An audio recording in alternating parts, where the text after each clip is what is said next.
সরকারের লুটের কারণে আমাদেরকে এই লুটপাটের অর্থনীতির দায় দায়িত্ব জনগণকে বহন করতে হচ্ছে।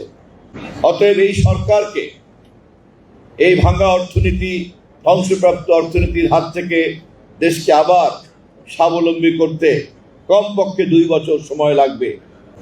আমরা এমন এক সময় দেশের দায়িত্ব নিয়েছি যখন বিগত সরকারের লুট করে যাওয়া অর্থনীতির কারণে 30 লক্ষ কোটি টাকার একটা ঋণের বোঝা আমরা উত্তরাধিকার সূত্রে পেয়েছি। আমাদেরকে প্রতি বছর বৈদেশিক ঋণ শোধ করতে হবে $5 বিলিয়ন। আমাদের রপ্তানি আয় বছরে মাত্র $40 বিলিয়ন মতো। আমাদের রেমিটেন্সের ইনকাম 20 থেকে 22 বিলিয়ন ডলার।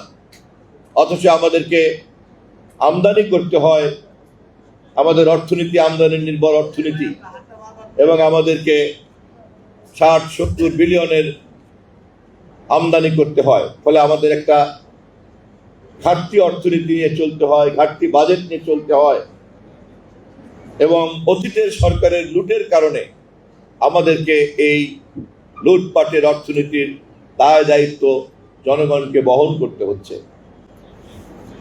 অতএব এই সরকারকে এই ভাঙা অর্থনীতি, ধ্বংসপ্রাপ্ত অর্থনীতির হাত থেকে দেশকে আবার স্বাবলম্বী করতে কমপক্ষে 2 বছর সময় লাগবে।